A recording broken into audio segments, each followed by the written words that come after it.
इस घर के लिए अब सबको सोचना है और हम लोग भी जो है आर्थिक मदद इनको करेंगे। नवादा में ही अक्सर ऐसा क्यों देखा जाता है? नवादा में बिजली विभाग मौत का सौदागर बनी हुई है, जहां अक्सर बिजली विभाग की लापरवाही के कारण लोगों की मौत हो रही है। मम्मी बाहर में बरना लेकर जा रही थी घर से, तो हम देखे मम्मी को चिपके हुए, तो हम भी छुड़ाने आए। अच्छा, यानी आपकी माँ को करंट लगा हुआ था? यस। तो बिजली का तार कहाँ गिरा हुआ था, कैसे? बिजली का तार वो वाला वहाँ गिरा हुआ है, अभी भी बरना वहाँ पर गिरा हुआ है। ताकि बिल से ज़्यादा जरूरी है कि लोगों का जो है जीवन बचे। मुझे क्या करना है, मुझे तो सेवा ही करना है। अगर हम आ गए तो और लोग भी आ जाइए। नवादा में बिजली विभाग मौत का सौदागर बनी हुई है, जहां अक्सर बिजली विभाग की लापरवाही के कारण लोगों की मौत हो रही है। हाल के दिनों में नवादा लोकसभा संसदीय क्षेत्र के रसलपुर गांव में यज्ञ के दौरान 2 लोगों की मौत हो गई थी।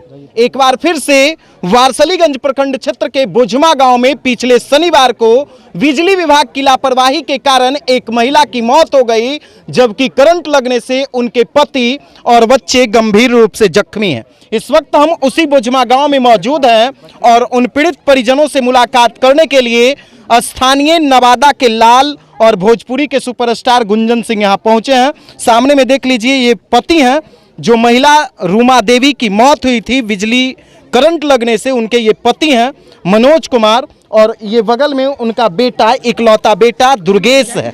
सामने में आपको दुर्गेश नजर आ रहा है और ये बताएगा उस दिन की घटना क्या घटी थी। बाबू, मम्मी बाहर में बरना लेकर जा रही थी घर से, तो हम देखे मम्मी को चिपके हुए, तो हम भी छुड़ाने आए। अच्छा, यानी आपकी माँ को करंट लगा हुआ था? यस। तो बिजली का तार कहाँ गिरा हुआ था, कैसे? बिजली का तार वो वाला वहाँ गिरा हुआ है, अभी भी बरना वहाँ पर गिरा हुआ है। अच्छा, उसके बाद हम गए तार पकड़ के छुड़ाने, तो हम भी उसमें चिपक गए। उसके बाद हमको नहीं पता क्या हुआ। तो ये देख लीजिए, दुर्गेश है जो उस दिन घटना में जख्मी हुआ था।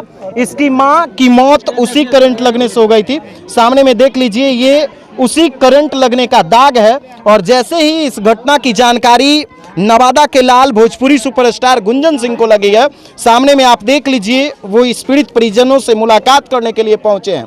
हम बातचीत करना चाहेंगे कि अक्सर बिजली विभाग की लापरवाही नवादा में ही देखी जाती है, जबकि महीना लगता है और बिजली बिल घर आ जाता है। ऐसा क्यों?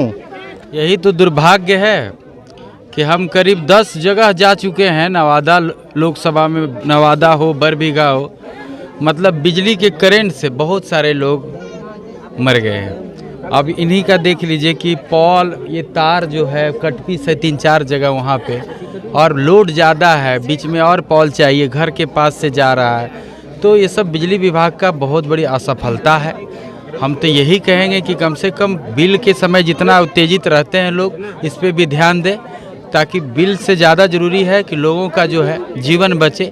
आज इनके साथ दुखों का पहाड़ टूट गया है।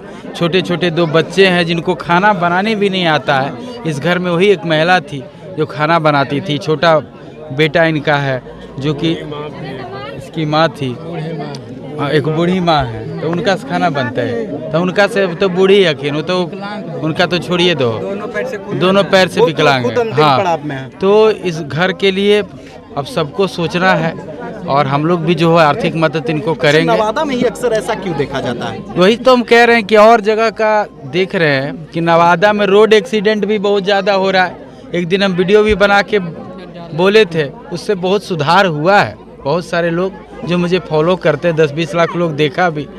तो सब लोग को ये मतलब सही से रहना भी पड़ेगा। रोड पे गाड़ियों बहुत तेज चलाता है, लोग बहुत लहरिया कर मारता है, ये सब पर भी ध्यान दे। हेलमेटों नहीं पहनता है, और बिजली के लिए खास करके चप्पल जूता पहन करके, अब ठंडा ये बरसात का समय है तो आगे पीछे देख करके लोगों को घर से बाहर या खेत में भी जाना है तो सब देख के करके करना है।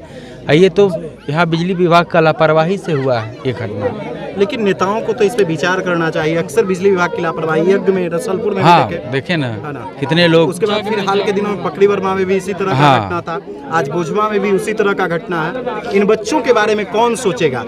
इन बच्चों के बारे में नहीं, ऐसा हजारों बच्चे हैं जो अनाथ हो सकते हैं बिजली विभाग की लापरवाही के कारण। अब बताइए ना, इसको पता भी नहीं होगा कि मेरी माँ के साथ ऐसा हो जाएगा। ये बाहर में रहने वाले व्यक्ति हैं, इतना बड़ा पहाड़, दुखों का पहाड़ टूट गया है। हम लोग आपके साथ में हैं और जितना बन सकता है इसको पढ़ाने लिखाने के लिए भी हम लोग सोचेंगे। अभी पहले ये काम काज कर लीजिए, सब जो आर्थिक मदद होता है आपको कर भी देंगे, और जितना हो सकता है हम लोग साथ में, घर की बात है।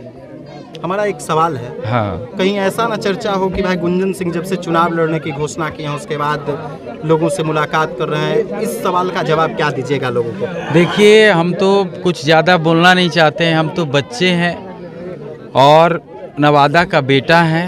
अब लोग को ये, कुछ लोग को देखिए, मेरे साथ 99% लोग हैं नवादा लोकसभा के, कहीं से किंतु परंतु नहीं है। मुझे किसी को हम विरोधी मानते ही नहीं है, कोई है ही नहीं है। मैं सबको प्रणाम करके आगे निकलना चाहता हूँ। मुझे क्या करना है, मुझे तो सेवा ही करना है। अगर हम आ गए तो और लोग भी आ जाइए, क्या जी, हम कहाँ कहाँ चले गए, वहाँ वहाँ आप लोग आ जाइए। हम तो एक, हम जा रहे हैं ना, आप पीछे पीछे आइए ना, ये तो नो जो कर दीजिए तो हम समझेंगे कि अच्छा काम कर रहे हैं। अनुसरण भी नहीं हो रहा है गुंजन सिंह हाँ, फॉलो मी। का। तो अनुसरण नहीं हो रहा है, कोई मुझे, follow भी नहीं कर रहा। हाँ, मुझे किसी से कोई शिकायत नहीं है। हम तो छोटे हैं, आज बच्चे घटना हैं। का लगभग 6 दिन हो गया होगा, 7 दिन हो गया, तो और हम गुंजन सिंह क्यों पहुंचे? वही ना सोचना है कि लोग को ध्यान ही नहीं है। जब नवादा का बेटा यहाँ रहेगा, प्रतिनिधि, सांसद प्रतिनिधि, तो हम लोग को काम ही क्या करना है। हमको तो दिख रहा है क्या क्या काम करना है यहाँ पे। अभी देखा हाल में नवादा में पानी पड़ा, पूरा नवादा जो हो कि खूरी नदी बन गलो नवादा में है। यही व्यवस्था है जो देश जब से आज़ाद हुआ, नवादा जैसे था वैसी है, तो इसको हम ऐसे नहीं रहने देंगे, चमका के ही दम लेंगे। तो ये देखिए भोजपुरी सुपरस्टार गुंजन सिंह है, जिनका कहना है कि आज़ादी के बाद जैसा नवादा था आज भी वैसा ही है, और इसका नतीजा अक्सर देखने को मिलता है। जैसा कि आप खुद देख रहे हैं कि अक्सर यहाँ बिजली विभाग की लापरवाही के कारण लोगों की जान बकरी पटरू की तरह जा रही है। आप देख लीजिए, छोटे छोटे बच्चे हैं, कितने छोटे छोटे बच्चे हैं, इनकी माँ इनके आंखों से दूर चली गई हैं। आप खुद समझ लीजिए, ये उनके पति हैं, किस तरह से अब ये इन बच्चों का भरण पोषण करेंगे, ये सवाल खड़ा होता है। लेकिन बिजली विभाग आज भी इस पर विचार करने को तैयार नहीं है। चाचा, बिजली बिल तो हर महीने आ जाता होगा? जी हाँ? जी, बिजली बिल हर महीने आता इसका शिकायत कभी किसी अधिकारी से किए थे? है। हम तो यहाँ नहीं रहते, लेकिन मेरा परिवार शिकायत किया था, लेकिन कोई सुना नहीं। कोई सुना ही नहीं। तो ये जो मौत हुआ है तो उसके लिए आप FIR दिए हैं? FIR किया हाँ? किया। तो उसमें जूनियर इंजीनियर और एग्जीक्यूटिव पे नामजद किए हैं आप? नहीं, उतना तो मैं नहीं जानते, और लोग थे वो लोग किए, खाली FIR किए हैं, और क्या क्या आगे होता है वो जो OD केस होता है वो हुआ है जी, उसके आगे हमको माल। हकीकत तो ये है कि बिजली विभाग के जूनियर इंजीनियर पर FIR दर्ज होना चाहिए था, क्योंकि उन्हीं की लापरवाही के कारण ये बच्चे अनाथ हो गए। सामने में आप देख लीजिए, ये वही तार है जिसकी लापरवाही के कारण रूमा देवी की मौत हुई थी, मनोज प्रसाद की पत्नी की मौत हुई थी, और उस मौत की सूचना जैसे ही गुंजन सिंह को लगी, वो इस गांव में पहुंचे। आप देख लीजिए, उनको देखने के लिए भी यहाँ पर काफ़ी लोग इकट्ठा हुए हैं, क्योंकि गुंजन सिंह भी खुद एक लोकप्रिय अभिनेता हैं, और उनको देखने के लिए यहाँ काफ़ी लोग एकत्रित हुए हैं। इस वक्त हम बारसलीगंज के बोझमा गांव में मौजूद हैं, जहां शनिवार को बिजली विभाग की लापरवाही के कारण मौत हुई थी। बंद रखने, कितना उम्र था मरने वाला, कितना उम्र था?